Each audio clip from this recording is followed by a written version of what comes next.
Okay, so on second English we are going to start a new chapter, that is the day the dam broke. कि वो दिन जब बंद टूटा. The day मतलब वो एक दिन, द डैम ब्रोक जिस दिन बंद टूट गया. ब्रेक की सेकंड फॉर्म ब्रोक है. डैम या बंद जिसको हम कहते हैं, डैम या बैराज भी इसको कहा जाता है, ये किसी दरिया पर बनाया जाता है दरिया का पानी रोकने के लिए. To save the water for rainy days. तो वो दिन जब बंद टूटा, this is humoristic writing, this is a comedy writing by sir James Grover Thurber और sir James Thurber. James Thurber was a well-known American humorist. Humorist means mazanigar, the one who writes about comedy, the one who write humor writings. That is, in Urdu language we have Ibn Insha, Patras Bukhari. So they are the Urdu humorist, Urdu mazanigar. In English we have some humorist as well. In first year we discussed about another American humorist, that was Stephen Leacock, and there was an autobiography of him in my bank account. This is also the same manner a chapter by American humorist James Thurber. So he was born in Columbus. Columbus is the capital city of Ohio. Ohio is one of the states of America. So there are 52 states in America, in which the one state is Ohio, and Ohio, the capital city of Ohio is Columbus, which is named after Christopher Columbus, the one who discovered America. So this chapter is actually taken from James Thurber's book My Life and Hard Times. My Life and Hard Times is actually a autobiography of James Thurber. And what is an autobiography? If a person is writing his own story in his book, then it is called an autobiography. If some other person writes a story about some person, then it is only biography. So it is autobiography. In Urdu we can say खुदनोश्त. तो उर्दू में खुदनोश्त कहते हैं, English में कहते हैं autobiography. And what is this chapter tells you? This chapter tells you about sardonic but affectionate view of human behavior. That sardonic, it means तंजिया, ठीक है, like सैटरिस्टिकल या सरकास्टिक.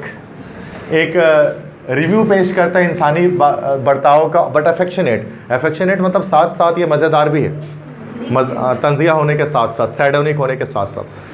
तो सैडोनिक बट अफेक्शनेट व्यू शो करता है ये इंसानी बिहेवियर का. And what is that view? That is भेड़ चाल जिसको हम कहते हैं, ठीक है. तो एक इंसान जैसे कोई काम अगर कर रहा होता है तो देखा देखिए उसके बहुत सारे लोग वही काम करना शुरू कर देते हैं. इस एक बिहेवियर के बारे में इस चैप्टर में हम डिस्कस करेंगे, ठीक है. या फिर इंसान अपने अफवाहों पर, इंसान तहकीक के लिए नहीं रुकता किसी भी बात को सुनने के बाद, और बिना तहकीक के उस बात को फॉलो करके वो आगे बढ़ना शुरू हो जाता है, क्योंकि फ़ला लोगों से उसने वो बात सुनी होती है और उस बात पर वो अमल भी करता है और उसको आगे भी बढ़ाता है. तो ये एक इंसानी बिहेवियर का एक कह लो कि इम्पैक्ट होता है एक इंसानी बिहेवियर में. तो उसके बारे में डिस्कस किया जा रहा है कि किस तरह से लोग अफवाहों को सुनकर अफवाहों पे कान धरते हैं और उसकी वजह से उनका खुद का मजाक भी बनता है और उनका बहुत सारे नुकसान भी होते हैं. तो ये मैसेज हमें इस चैप्टर के अंदर मिलेगा. तो this chapter will tell you about afternoon of the great run, that is 12 मार्च 1913. 12 मार्च 1913 को ये वाक़या पेश आया था जिसको हम कहते हैं afternoon of the great run. मतलब अजीम दौड़ जो दोपहर के दिन लगाई गई, दोपहर के वक्त लगी, हज़ारों लोगों की दौड़ लगी 12 मार्च 1913 को. और ये दौड़ क्यों लगी इसके बारे में डिस्कस करेंगे आज कि क्या हुआ था 12 मार्च 1913 को कोलंबस सिटी के अंदर. तो people were scared of dam break as 20 years ago. 1913 से 20 साल पहले एक बार ऐसा हुआ था कि ओहायो के अंदर दो दरिया बहते हैं. एक हमारे पास कहलाता है ओहायो रिवर और दूसरा हमारे पास कहलाता है स्क्योटो रिवर.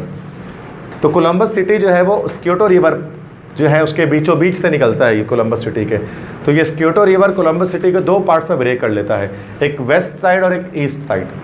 तो आज से 20 साल पहले क्या हुआ था, 1913 से 20 साल पहले, कि ये जो डैम बना हुआ था स्क्योटो रिवर पर, ये डैम टूट गया था. और डैम को टूटने से अब ईस्ट साइड ऊंचाई पर है, वेस्ट साइड निचाई पर है. तो वेस्ट साइड पर क्या हुआ था कि बहुत सारी तबाही आई थी और बहुत सारे लोग लुकमे अजल बन गए थे, उनकी डेथ हो गई थी. तो कैजुअलिटीज़ के साथ साथ जो है वो प्रॉपर्टीज़ भी डिस्ट्रॉय हुई थी. तो ये 20 साल पहले हुआ था और बाहर के मौसम में, स्प्रिंग के मौसम में.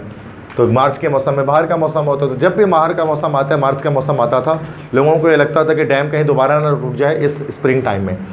तो 1913 12 मार्च को बाहर का ही मौसम चल रहा था और लोग डरे हुए थे कि इस बार दोबारा कहीं ऐसा ना हो कि डैम दोबारा टूट जाए।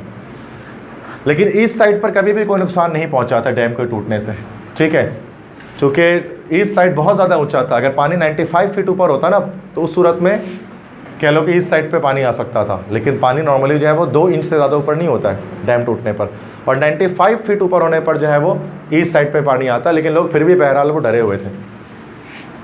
तो आखिरकार क्या हुआ कि panic, the eastern part of Columbus was never in danger, वो कभी ख़तरे में रहा ही नहीं ज़िंदगी में। 20 साल पहले भी ख़तरे में नहीं था, आज भी ख़तरे पे नहीं था। और कोलंबस और तो थर्बर रहते थे, जेम्स थर्बर, वो ईस्ट साइड पे रहते थे। ये रहा उनका घर, मैंने यहाँ पर बनाया मैप के अंदर। तो this is a map of Columbus city overall. So the panic started at high street, the main canyon of trade. अच्छा, पैनिक कहाँ से स्टार्ट हुआ? पेपर में सवाल भी पूछ सकते हैं कि how did the panic started on high street, क्या हाई स्ट्रीट पर किस तरह से पैनिक स्टार्ट हुई, किस तरह से वहाँ पर अफरा तफरी शुरू हुई। तो पैनिक स्टार्ट हुई थी हाई स्ट्रीट पर। हाई स्ट्रीट कह लो कि सबसे मेन रोड थी, सबसे बुनियादी शाहरा थी, and main canyon of trade था। कैनियन मतलब होता है मरकज़, सेंटर, तिजारत का बुनियादी मरकज़ था। जैसे कराची शहर के अंदर सदर है, सेम वैसे ही हाई स्ट्रीट था कोलंबस सिटी के अंदर। ये मैंने यहाँ पर आपको हाई स्ट्रीट ड्रॉ किया पूरा। सबसे चौड़ी सड़क यही है और सबसे मेन समझ लो कि यहीं पर कारोबार वगैरह होते हैं। अब 3 वाक़यात ऐसे हुए जिसकी वजह से यहाँ पर एक ब्रोकन डैम र्यूमर स्टार्ट हुई डैम के टूटने की।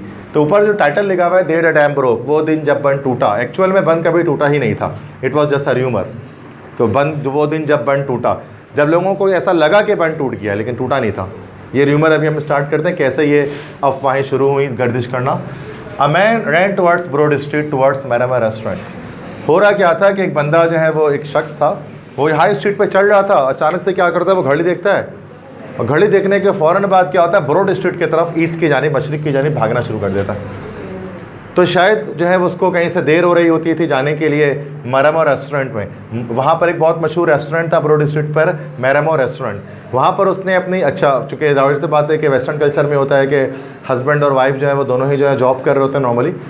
तो नॉर्मली होता है कि कभी कभार लंच जो है वो साथ में करते हैं, लंच ब्रेक तो साथ में ही होता है सबका, हस्बैंड वाइफ साथ में लंच करते हैं। तो उसने अपनी वाइफ को टाइम दिया हुआ था कि भाई 2 बजे जो है वो मुझे मैरामा रेस्टोरेंट पे आकर लंच करना है। उसको लेट हो रहा था, तो दैट से उसको पता है कि अब अगर वो लेट पहुंचेगा तो सूरत में उसको जो है वो चप्पल जूते भी पड़ सकते हैं, कुछ भी हो सकता है। तो कुछ भी हो सकता है। तो वहाँ से मतलब कि दौड़ा, तो यहाँ से वो दौड़ा ईस्ट की जानिब ना, भागा, तो वो फ़ौरन से भागा।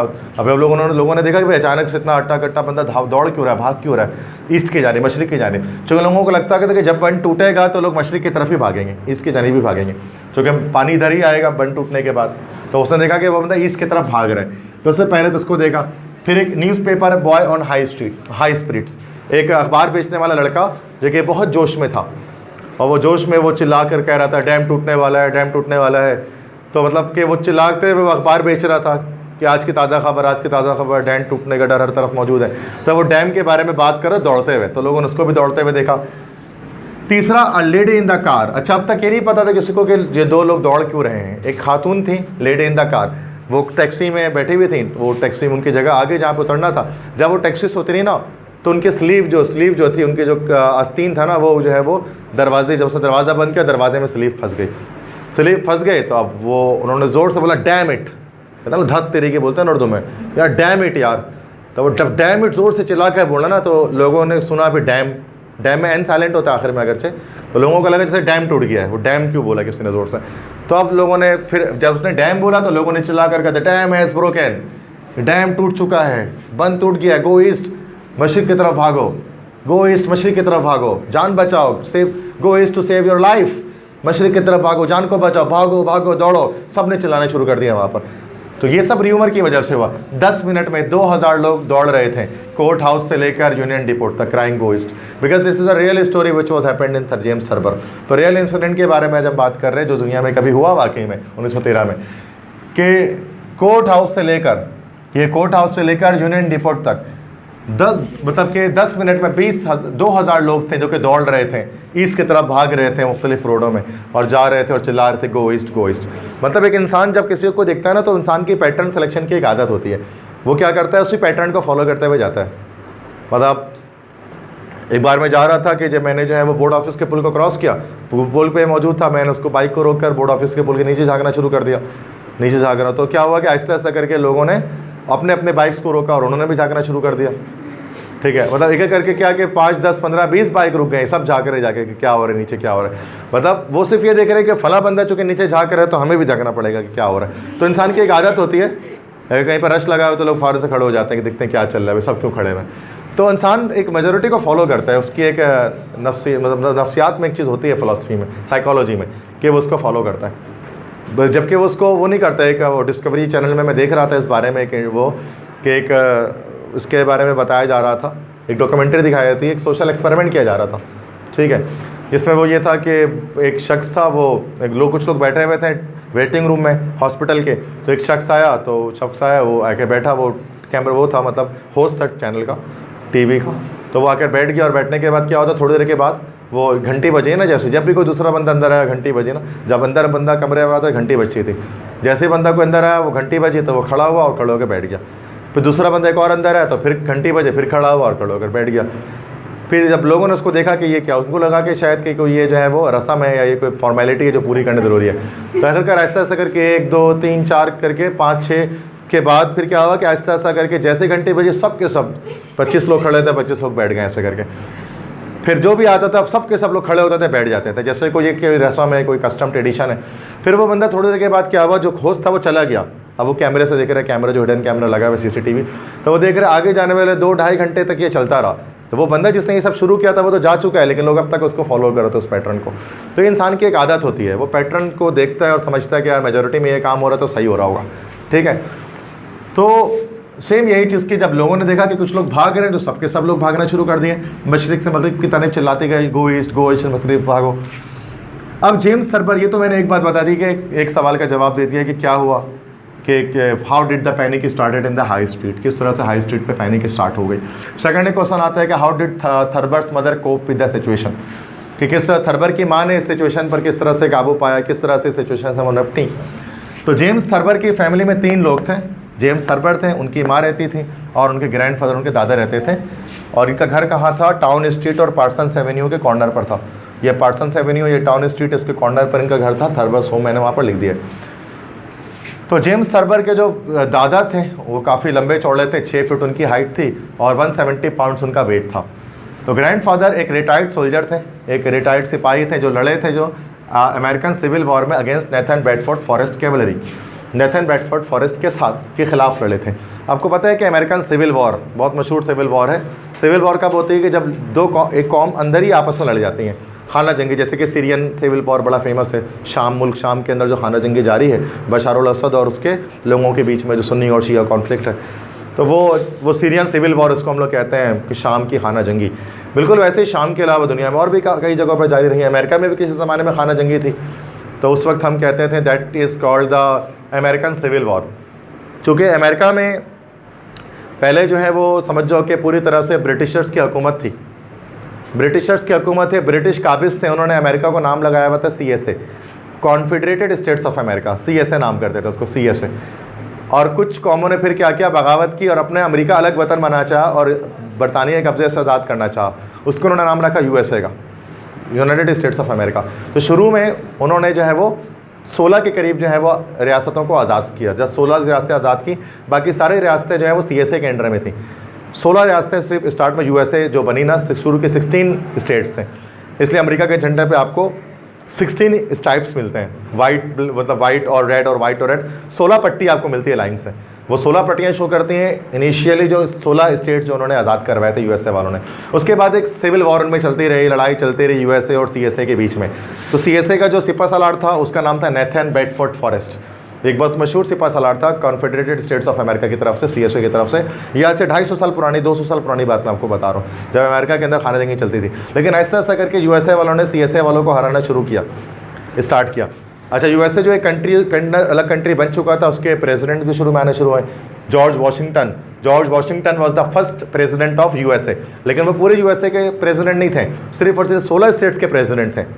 मतलब USA पूरा तो आहिस्ता आहिस्ता करके हमें हासिल होना शुरू हुआ। तो आखिरकार जो है वो थोड़ा थोड़ा करके जो है वो यूएसए ने जो है वो सीएसए को हराना शुरू किया, आखिरकार पूरी तरफ से सीएसए हट गया, यूएसए आ गई। और जब यूएसए कोई नए सीएसए के नए स्टेट को आज़ाद करके अपने मुल्क में एंटर कर लेता था तो उसने अपने झंडे में स्टार भी लगाए थे बहुत सारे, तो एक स्टार का इजाफा कर लेता था। तो आज जाकर जो है वो अमेरिका के झंडे के अंदर आपको जो है 52 स्टार्स आपको दिखते हैं, वो 52 स्टार्स शो करते हैं all the 52 states of America.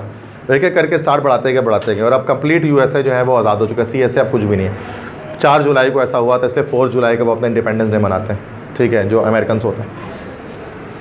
तो जो ये थे ना इनके दादा जेम्स थर्बर के, वो सिविल वॉर में लड़ चुके थे नेथन बेडफोर्ड फॉरेस्ट के ख़िलाफ़। तो अब जो पुराने होते हैं ना, जो बूढ़े लोग होते हैं, उनको एक नफ्सियाती बीमारी होती है जिसको हम कहते हैं नॉस्टैल्जिया। उनको नॉस्टैल्जिया की बीमारी होती है। नॉस्टैल्जिया में क्या होता है कि वो पुरानी बातों को याद करते हैं, जो पुरानी बातें होती हैं उनको वो याद आ रही होती हैं। जैसे कि बहुत बूढ़े हो गए तो उनको बहुत पुरानी बातें, अपने बांग्लादेश की स्टोरी में क्या हुआ, बंगाल में ऐसा होता था, इंडिया में ऐसा होता था, ये सब कहानी सुनाते रहेंगे। अभी क्या चलो उनको नहीं पता, बंगाल में क्या होता था उनको सब पता है। तो दैट इज़ के वो नॉस्टैल्जिया इसको हम कहते हैं। ये हर एक बूढ़े इंसान के साथ ये एक साइकोलॉजिकल ये एक आर्जा हो जाता है, ठीक है। तो वो नॉस्टैल्जिया उसको कहलाते हैं। तो इनको भी नॉस्टैल्जिया था, पुरानी बातें याद करते रहते थे। ये अपने जंग के दौर की यादगारें, और जंग का तलवार भी उन्होंने अपना जो है ओल्ड आर्मी सेबर वो भी रखा हुआ था अपने घर पे।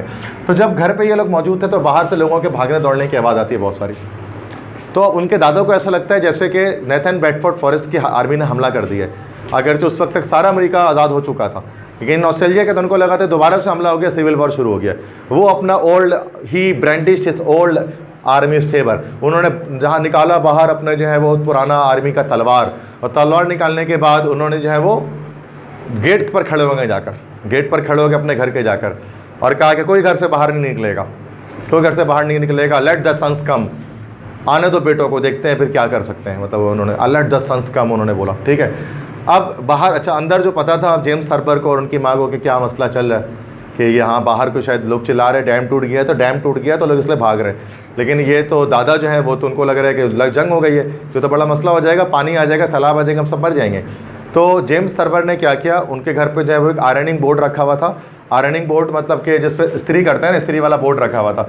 वो उठा के क्या किया उन्होंने, अपने जो है वो दादा जो खड़े होते हैं उनके सर पे मार दिया, ठीक है। जब इस्त्री का बोर्ड अपने दादा के सर पे मारा ज़ोर से, तो दादा जो है वो चकरा के नीचे गिर गए। फिर उसके बाद दादा को क्रॉस करके आखिरकार वो घर से बाहर निकले, अम्मी और जो जेम्स थर्बर वो दौड़े ईस्ट की जनब, मतलब हशर का मैदान जैसे बरपा था बिल्कुल वैसे ही सब भाग रहे थे। तो सब के सब दौड़े। People ran out leaving fires burning and food cooking and doors wide open. लोग दौड़े, अपने अपने घरों के आग को जलता हुआ, खाने को पकता हुआ दौड़े, दरवाज़ा खोल कर दौड़े। मतलब किसी को ये फुर्सत नहीं मिले कि आग को बंद कर लें, ठीक है, खाने को उतार दें या फिर दरवाज़ा बंद कर लें। लोग जो है वो इस तरह से दौड़े, सब कुछ छोड़ छाड़ के। Thurber's mother turn off fires and took 1 dozen egg and 2 loafs of bread. लेकिन थर्बर की माँ थोड़ी सी अक्लमंद थी, उन्होंने जो है वो सारे आग को बंद किया, जो आग जल रहा था उसको बंद किया। 1 दर्जन अंडा अपने साथ लिया, कुछ खाना भी हो गया, ज़ाहिर सी बात है जब घर छोड़ कर जाएंगे। और साथ में 2 लोफ्स ऑफ ब्रेड, 2 ब्रेड के लोफ्स जो है उन्होंने अपने साथ रखे। Plan to go memorial hall 2 blocks away. इनके ये प्लानिंग थी कि मेमोरियल हॉल चले जाएंगे यहाँ से निकल कर, मतलब ये 2 ब्लॉक अवे, 2 ब्लॉक दूर एक मेमोरियल हॉल है। मेमोरियल हॉल जैसे कि हमने फर्स्ट ईयर में पढ़ा था ना, वॉर मेमोरियल प्रोग्रेस के अंदर जो हमने डिस्कस किया था, ठीक है, जहाँ पर जंग की यादगारें होती हैं। तो काफ़ी बड़ी बिल्डिंग होती है। इनका ये प्लान था कि वो मेमोरियल हॉल के छत पे चले जाएंगे ताकि वहाँ पर वो बच जाएँ सैलाब के पानियों से। 2 ब्लॉक अवे था। लेकिन उन्होंने जब ये देखा कि भाई सारे लोग मेमोरियल हॉल से भी आगे भागे जा रहे हैं, तो उन्होंने उसको अपना इरादा तर्क कर दिया और बाकी लोगों के साथ मेमोरियल हॉल से भी आगे वो भागे। मतलब वहाँ रुके नहीं बल्कि आगे भागते गए।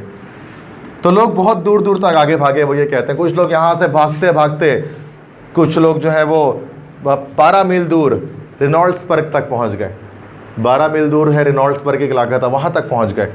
50 से ज़्यादा लोग कंट्री क्लब तक पहुँचे जो 8 मील दूर था यहाँ से। और ज़्यादातर लोग फ्रैंकलिन पार्क पे रुक गए जो 4 मील दूर था। एक पार्क था, उसमें बहुत सारे दरख्त लगे थे और लोग दरख्त के ऊपर चढ़ गए जाके सैलाब के पानी से बचने के लिए। अगर पानी आ जाता तो दरख्त के ऊपर सब चढ़ के बैठ गए जाके, थक गए थे। तो इस तरह से लोग इतनी दूर तक भागे। कहा जाता है कि डैम से 500 मील दूर भी जो लोग रहते थे ना, वो भी भागे दौड़े लगा के। 500 मतलब कराची में डैम टूटा है तो हैदराबाद के लोग भाग रहे हैं कि डैम टूट गया। इतने ज़्यादा स्केयरफुल थे, इतना ज़्यादा उनको डर था अपनी जान का। तो ग्रैंडफादर जो है, जब उन्होंने आखिरकार क्या हुआ कि जब ग्रैंडफादर थोड़ी देर के बाद उनको होश आया, उन्होंने कॉन्शियसनेस को गेन किया, तो जब दोबारा जाके दोबारा तलवार उठाया और लोगों को जमा किया बाहर जो भी लोग थे कि चलो भाई फ़ौज से लड़ना है, लेकिन उसके बाद जब उन्होंने भी सुना लोग जो है वो चिल्ला रहे हैं कि dam has broken, dam has broken, तो उनको भी समझ में आ गया कि वाकई में डैम टूटा है, लड़ाई नहीं हुई है। तो वो भी बाकी लोगों के साथ दौड़ना उन्होंने शुरू कर दिया मशरिक़ की तरफ, ईस्ट की तरफ वो भी भागना शुरू कर दिए। एक बच्चा थक चुका था, बच्चे को हाथ में उठाया किसी एक, और बच्चे को हाथ में उठा के उन्होंने भागना शुरू कर दिया ईस्ट की जानिब। अब उसके बाद बताते एक वाक़या पेश आया फोर्ट हाइस के अंदर, नॉर्दर्न मोस्ट पास के अंदर, नॉर्दर्न बिल्कुल नॉर्थर्न पार्ट है, उसमें एक फोर्ट था, किला था, हाइस का किला, फोर्ट हाइस। फोर्ट हाइस के अंदर एक रिव्यू जारी था, ट्रेनिंग चल रही थी पुलिसमैन की, आर्मी की, पुलिस की और फायर ब्रिगेड्स की। तो आर्मी चल रही थी, सबके सब आर्मी जो है वो पेरेड कर रहे थे। उनमें से एक लेफ्टिनेंट कॉलोनियल या लेफ्टिनेंट कर्नल, वो अपने हट में जो है वो सो रहा था। एक बच्चा वहाँ से चिल्लाते हुए यहाँ से ईस्ट की तरफ दौड़ा ना, चिल्लाते हुए दौड़ा सामने से, गो ईस्ट, गो ईस्ट। अब उनकी आदत होती है, आपने मतलब कि जैसे ना कि जो इमीडिएट ऑडियंस या ओबीडियंस, मतलब इमीडिएट ओबीडियंस को की आदत होती है आर्मीज़ की, सोल्जर्स की, कि जब भी उनको कोई हुक्म मिलता है तो फ़ौरन से उस हुक्म की तामील करते हैं बिना कुछ सोचे समझे। मिस्टर बीन वगैरह में आपने देखा होगा, ठीक है, कि वो जैसे ही उनको हुक्म देते हैं आगे बढ़, तो वो आगे बढ़ेंगे बस। वो बोले कौन बोला क्या बोला उनको समझ में नहीं आता, वो आगे बढ़ना तो आगे बढ़ना। अब वो बच्ची वहाँ से चिल्लाए गो ईस्ट। अब वो जागे, उनको जहन में आया कि किसी ने गो ईस्ट बोला है, वो उठे और उठ के ईस्ट की तरफ भागना शुरू कर दिए, वो ईस्ट की तरफ। तो आखिरकार फिर बच्ची से पूछा कि क्या हुआ, मतलब क्यों गो ईस्ट की तरफ, मछली की तरफ क्यों भागो? तो वो कहते थे डैम हैज़ ब्रोकन, डैम टूट चुका है, गो ईस्ट, मछली की तरफ भागिए। तो वो क्या करते हैं, लेफ्टिनेंट कॉलोनियल वहाँ से जितने भी लोग होते हैं, 330 लोग जमा होते हैं आर्मी वाले सारे, उन सबको लेकर वो दौड़ना शुरू कर देते हैं। तो लेफ्टिनेंट कर्नल होता है, बड़े रुतबे का होता है, तो वो सबको बोलता है चलो इसकी तरफ दौड़ो। सब के सब जो है वो आर्मी और उसके अलावा पुलिसमैन, फायर ब्रिगेड, सब के सब इसकी तरफ दौड़ना शुरू कर देते हैं। ये वाक़या फोर्ट हाइस में आता है, तो इस रोड से भी लोग दौड़ते हैं इस तरह से। उसके बाद एक वाक़या है एडिथ टेलर का, aunt Edith Taylor. Edith Taylor कौन है? एडिथ टेलर है aunt of James Thurber. James Thurber की आंटी हैं, खाला हैं, जो उनको जो है वो ख़त लिखकर बताती हैं कि उनके साथ क्या माजरा पेश आया इस दौरान। तो उन ख़त के लिख रहे हैं कि she was in movie theatre and a woman cried fire. वो क्या है, एक मूवी थिएटर में, हाई स्ट्रीट में एक मूवी थिएटर था, ये रहा यहाँ पर, ये रहा मूवी थिएटर था। मूवी थिएटर के अंदर वो बैठे हुए थे, फिल्म को चल रही थी, मूवी देख रही थी थिएटर में। अब इस दौरान क्या हुआ कि बाहर से जो है वो चलने फिरने की आवाज़ लोगों की आ रही थी, दौड़ने भागने की, लेकिन अंदर तो मूवी चल रही थी। तो एक शख्स जो है वो निकला फ़ौरन से, मतलब कि उठा और दौड़, आइल जो होती है ना, बीच में जो रास्ता आइल बना होता है, आइजल लिखते हैं उसको, आइल होता है, ऊपर की तरफ जाता है, वहाँ से दौड़ना शुरू कर दिया, बाहर की तरफ भाग गया। अब एक औरत वहाँ पर बैठी हुई थी, जिसको हमेशा, एक दूसरी औरत थी जिसको डर लगता था कि वो कहीं ऐसा ना हो कि थिएटर में आग लग जाए और हम सब जल के मर जाएँ। वो जब भी थिएटर जाते तो उसको डर लगा होता था कि ऐसा ना हो कि थिएटर में आग लग जाए, फिर हम तो जल के मर जाएंगे। अब उसको लगा कि जैसे वो बंदा भागा है दौड़ के बाहर, मतलब शायद थिएटर में आग लग गई है, और ज़ोर से चिल्लाती वो औरत, फायर फायर, आग लग गई, आग लग गई। अब जब सारे के सारे लोगों को लगता है आग लगे, भगदड़ हो जाती है अंदर थिएटर में, सब के सब लोग थिएटर से बाहर भागते हैं। जब थिएटर से बाहर निकलते हैं, जैसे बाहर रोड पर जाते हैं, हाई स्ट्रीट पर, तो वहाँ पहले ही से लोग दौड़ रहे होते हैं सबके सब। तो जब पता लगता है कि बाहर क्यों दौड़ रहे हैं, तो पता लगता है डैम हैज़ ब्रोकन, डैम टूट गया। तो फिर आखिरकार पूरे सारे के सारे थिएटर के लोग भी मछली की तरफ दौड़ना शुरू करते थे। थिएटर के बिल्कुल सामने ही होता है state house yard. State house yard जो है वो, उसमें मेयर का घर होता है, मेयर जो उसका हम लोग के घर होता है, उसके साथ पार्क वगैरह भी बना होता है। उस पार्क के अंदर एक जो है बहुत मशहूर एक स्टेचू लगा हुआ होता था, आज भी लगा हुआ है। उस स्टेचू का नाम होता था दीज आर माई ज्यूल्स, ये हैं मेरे जेवरात। These are my jewels statue में 4 लोगों के स्टेचू लगे होते हैं एक साथ लाइन से, आज भी हैं कोलंबस सिटी के अंदर, आप गूगल में सर्च कर सकते हो, Sharman, Shenton, Grant and Sheridan, ठीक है। तो ग्रांट के नाम से, तो ग्रांट एवेन्यू भी यहाँ पर एक रोड है, मैंने ड्रॉ नहीं किया, जगह नहीं बची थी, बट ग्रांट एवेन्यू भी कोलंबस के अंदर है। तो Sherman, Shenton, Grant and Sheridan, these are the 4 heroes of USA army. America के 4 हीरोज़ थे, जैसे नेथन बेडफोर्ड फॉरेस्ट को मैंने बताया था कि वो जो थे वो सीएसए की तरफ से थे, सीएसए के जर्नल्स थे। और जो 4 जो मशहूर अमेरिकन जर्नल्स थे जिन्होंने यूएसए को जीत दिलाई सीएसए के ख़िलाफ़, वो ये 4 थे जिनकी बड़ी इज्जत करते हैं अमेरिकन। तो शर्मन, शेंटन, शरांटन, शेरिडन, और इनके जो है वो कोलंबस सिटी के अंदर इन शर्मन, शेंटन, शरांटन, शेरिडन, इन सब के जो है वो स्टेचूज़ लगे हुए हैं, ठीक है। इन सब के स्टेचूज़ लगे हुए हैं, इन सब के जो है वो मुजस्मे लगे हुए हैं। अच्छा, ये मैं उसकी बात नहीं कर, एक तो माउंट रशमोर है, ठीक है। माउंट रशमोर एक अलग चीज़ है। माउंट रशमोर जो आपने देखा होगा ना टीवी के अंदर, वो पहाड़ के ऊपर जो पहाड़ तराश के 4 वो बनाए गए हैं, वो बहुत मशहूर है, टॉम एंड जेरी वगैरह में दिखाते हैं। बट वो तो 4 प्रेसिडेंट्स हैं जो अमेरिका के सबसे मशहूर गुजरे हैं, जिसमें जॉर्ज वाशिंगटन की है, अब्राहम लिंकन की है, इस तरह से थॉमस जेफरसन है, बेंजामिन फ्रैंकलिन है। वो 4 जो बने हुए ना, वो 4 तो सबसे शुरू के 4 प्रेसिडेंट जो है ना अमेरिका के, उनका बनाया गया माउंट रशमोर, बहुत फेमस है वो अमेरिका में, जो पहाड़ काट के बनाया गया बीच में। और यहाँ पर जो मैं बात कर रहा हूँ ये स्टेचूज़ हैं जो कि कोलंबस सिटी में मौजूद हैं। ये दीज 4 पीपल जो कि कौन थे, हीरोज़ थे किसके, CSA के, तो दैट इज़ के कॉन्फेडरेटेड स्टेट्स ऑफ अमेरिका के, सही है। तो ये नेथन बेडफोर्ड फॉरेस्ट के बिल्कुल खिलाफ थे, मतलब ये लोग। ये मैं इसलिए बता रहा हूँ छोटी छोटी बातें कि MCQs में आपसे कुछ भी पूछ सकते हैं, मतलब कोई और पूछे ना पूछे मैं तो पूछ ही सकता हूँ, ठीक है। तो इसलिए याद रखना है, MCQs में तो बड़ा सिंपल, इतना कर लोगे तो पता नहीं बहुत ज़्यादा ही आ जाएगा, थोड़ा कम भी अगर कर लो तो काम बन जाएगा, ठीक है। लेकिन मैं हर एक छोटी छोटी बात आपको एक्सप्लेन कर रहा हूँ जो चैप्टर के अंदर है, ताकि हम बुक रीड नहीं करें तो क्या हुआ, मैं पूरा ट्रांसलेट वही कर रहा हूँ, घर जाके पढ़ोगे तो एक एक लाइन यही लिखी हुई बुक के अंदर जो मैं बता रहा हूँ। लेकिन ऐसे क्या होता है, स्टोरी सुनने में मज़ा आता है, ठीक है। तो these are my jewels statue वहाँ पर था स्टेट हाउस यार्ड के अंदर। तो लोग क्या कर दिए, एक औरत जो है वो स्टेचू के ऊपर चढ़ गई, ठीक है, ये बताया जा रहा है कि वो पानी से बचने के लिए गई, ऐसा नहीं कि पानी आ जाए, वो स्टेचू के ऊपर चढ़ गई, डर के मारे ना स्टेट हाउस यार्ड के। तो वो कहते हैं एडिट टेलर ने उसको भी देखा था, खत में लिखा था एक औरत जो है वो स्टेचू के ऊपर चढ़ी हुई थी। तो अच्छा, उसके बाद कहते हैं कि जब वो, तो ये मजाकिया स्टोरी है, इसमें तो राइट्स में तफरी करेंगे सारे के सारे। तो अब टाउन स्ट्रीट में जब आगे भागी एडिट टेलर, तो आगे भागने पर पार्सल्स एवेन्यू के पास ही कोलंबस स्कूल ऑफ गर्ल्स वहाँ पर मौजूद, लड़कियों के लिए कोलंबस स्कूल एक था, वहाँ पर उनकी मुलाकात हुई डॉक्टर HP मैलोरी से।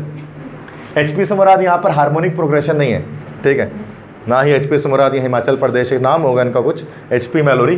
तो डॉक्टर HP मैलोरी थे जो लुक्स, जिसकी वाइट दाढ़ी थी एंड वो लुक्स लाइक रॉबर्ट ब्राउनिंग। और रॉबर्ट ब्राउनिंग एक शायर है अमेरिका, वो शायर एक हैं जो विक्टोरिया एरा के, उनकी तरह लगते थे। तो कहते हैं डॉक्टर HP मैलोरी से उनकी मुलाकात हुई ना, वो भी दौड़ रहे थे कोलंबस स्कूल ऑफ गर्ल्स के सामने। अब वो डॉक्टर थे अगरचे वो, अच्छा वो भी साथ साथ एडिट टेलर के दौड़ रहे थे। आखिरकार डॉक्टर HP मैलोरी को पीछे आवाज़ है ना किसी चीज़ की, वो दौड़ रहे थे, उनको पीछे आवाज़ आती है, तो जैसे पानी के आने की आवाज़ आती है। तो पीछे से असल में रोलर स्केट्स में, रोलर स्केट्स होते हैं ना बच्चे जो ब्लेड्स जो पहने होते हैं, रोलर स्केट वो पहिया लगा होता है उसमें। तो एक बच्चा जो है वो पहिए में जो है वो पहिए वाले वो उसको पहन के, रोलर स्केट्स को पहन के दौड़ रहा था। अब वो पीछे से आवाज़ ऐसी आ रही थी, स्विशिंग साउंड आ रही थी जैसे कि कोई पानी आने वाला है पीछे से। अब वो दौड़े जा रहे थे, उनको लगा पीछे से पानी आ रहा है, अब उनको लगा अब तो गए, अब तो बस खत्म, दी एंड, कहानी खत्म। वो क्या हुआ है कि जैसे ही वो पीछे वो क्या है वो लेट गए, ज़मीन पे लेट गए, उन्होंने जो भी पढ़ना था अपना क्रिश्चियन का वो पढ़ लिया उसमें। आखिरकार लेट गए आंख बंद करके, बस अब तो पानी आ जाएगा, मर जाएंगे, डूब जाएंगे। थोड़ी देर के बाद आवाज़ आनी बंद हो गई, तो वो आगे चले गई आवाज़। तो जब वो उठते हैं तो उठकर वो देखते हैं तो पता लगता है कि वो कोई बच्चा है रोलर स्केट में कि जो कि दौड़ रहा है। जब उसको देखते हैं तो आखिरकार फिर वो दोबारा दौड़ना शुरू करते हैं, दोबारा से उठ के, ठीक है कि वह तो अच्छा ये चीज़ एडिट टेलर ने नोट कर ली थी, तो उन्होंने खत में बता दिया कि डॉक्टर HP मैलोरी ने ऐसा किया था। तो उसके बाद वो लोग जब और आगे गए कोलंबस स्कूल ऑफ गर्ल्स में, क्या क्या थक गए, HP मैलोरी भी थक गए और एडिट टेलर भी थक गए, दोनों एक जगह जाकर बैठ गए। और देखा कि और थोड़ी देर में देखा कि 700 पीपल ऑन फुट, कि 700 लोगों को देखा कि जो दौड़ रहे थे सामने उनके नज़रों से, दौड़ते हुए जा रहे थे। ऑल वर ऑन फुट, किसी को इतनी फुर्सत भी नहीं मिली थी कि गाड़ी कौन करे, गाड़ी में बैठ के जाएँ, सब के सब पैदल जब भाग रहे थे। मतलब इतनी भी डर के मारे इतनी फुर्सत भी नहीं थी कि गाड़ी में चाबी डाल के गाड़ी में ही चले जाएँ, ठीक है, उस तरह से वो सब के सब पैदल पैदल भाग रहे थे। तो अब आफ्टर द पैनिक, अब पैनिक किस तरह से रिस्टोर हुआ और उसके बाद क्या हुआ पैनिक के बाद, ये बताते हैं। The panic lasted for 2 hour, 2 घंटे तक ये भाग दौड़ चलती रही उस दिन। 2 घंटे तक लोग कंटिन्यूसली भागते रहे। 2 घंटे एक लंबा अरसा होता है जब ये पूरा पैनिक पूरे शहर में चलता रहा। अच्छा, पैनिक जब खत्म होना, तो पैनिक खत्म होने के लिए पहली बार क्या किया गया कि मिलिशिया मैन मतलब आर्मी को यूज़ किया गया ना। सो आर्मी के ट्रक्स आ गए, लॉरीज आ गई, मोटर लॉरीज आ गई, और सबके सब मेगाफोन से, सबके पास मेगाफोन थे इको साउंड वाले, जिसमें वो चिल्ला चला के, the dam has not broken, the dam has not broken, वो चिल्ला चला के कह रहे थे the dam has not broken, dam नहीं टूटा है। अच्छा, अब कन्फ्यूजन के हाले में लोगों ने ये समझा कि वो कह रहे थे dam has now broken, not के बजाय वो कह रहे now, the dam has now broken, the dam has now broken, कि डैम अब टूट चुका है। जब लोगों ने बोला कि यार अब तो आर्मी ने बोल दिया है कि डैम टूट चुका है, अब तो ठप्पर लग गया ऑथेंटिसिटी में उसकी, कि आर्मी जब बोल दिया तब तो और भागना चाहिए। तो शुरू में तो ऐसा लगा, लेकिन बाद में आर्मी ने फिर उसके बाद जो जोर देकर बताया कि डैम नहीं टूटा, अलग अलग वर्ड्स के साथ, ताकि लोग फिर आखिरकार रुके। और रुकने के बाद भीगी बिल्ली बन के सारे लोग, जितने भी लोग थे हज़ारों में, सब के सब भीगी बिल्ली बन के अपने अपने घर चले गए, ठीक है। कोई किसी से बात नहीं किया, चुपचाप सर झुका के सब के सब अपने घर चले गए। जब पता लग गया कि कोई पानी नहीं आने वाला और कुछ भी नहीं होने वाला, ये सब अफवाह थी जिसकी वजह से ऐसा हुआ। तो जब लोगों ने दूसरों से बात की उस दिन, तो पीपल मिनिमाइज डिस्टेंस, लोगों ने अपने अपने डिस्टेंस को मिनिमाइज़ किया। मतलब सब ने बोला हम तो थोड़ा सी गए थे, गली के कोने में गए थे, पता लग गया था कि भाई फिर हम घर आ गए थे वापस। फिर को बोलता 2 गली आगे तक ही गए थे हम सिर्फ, मतलब कोई 10 मील भी दूर 5 मील भी भागा था ना, वो यही बोल रहा था 1 मील 2 मील जाए। And gave various reasons for running, और भागने के बहुत बहुत वजूहात उन्होंने पेश की अपनी। किसी ने बोला मुझे ऑफिस से देर होगी तो तभी मैं भागा था, किसी ने बोला कि मेरे कुत्ता भाग गया तो उसको पकड़ने के लिए मैं भाग रहा था। सब ने अपने अपने अलग अलग रीजंस बता दिए कि इस वजह से तो हम भागे थे, हमारे इसलिए थोड़ी ना भागे थे कि डैम से डर से हम भाग रहे थे। तो 2 घंटे बाद आखिरकार पैनिक ख़त्म हो गया। थेम्स हार्बर कहते हैं कि 20 साल गुजरने के बाद इस वाक़ये के आज भी लोग इसके बारे में बात करना पसंद नहीं करते हैं, इस आफ्टरनून और ग्रेट रन के बारे में। कोलंबस शहर के लोग बात ही नहीं करते उसके बारे में। और 20 साल के बाद डॉक्टर HP मलोरी जैसे लोग, अगर उनके सामने ब्रोकन डैम र्यूमर के बारे में बात की जाती है तो वो बिल्कुल खामोश हो जाते हैं, सिटपटा के वो बैठ जाते हैं और कुछ अल्फाज से मुँह नहीं बोलते हैं। तो क्या है, उनको पता है कि उनका हैप्पी बर्थडे हो जाएगा अगर लोग उनके बारे में बात करेंगे तो, ठीक है। So that's it about The Day the Dam Broke, which was a humor writing by James Thurber.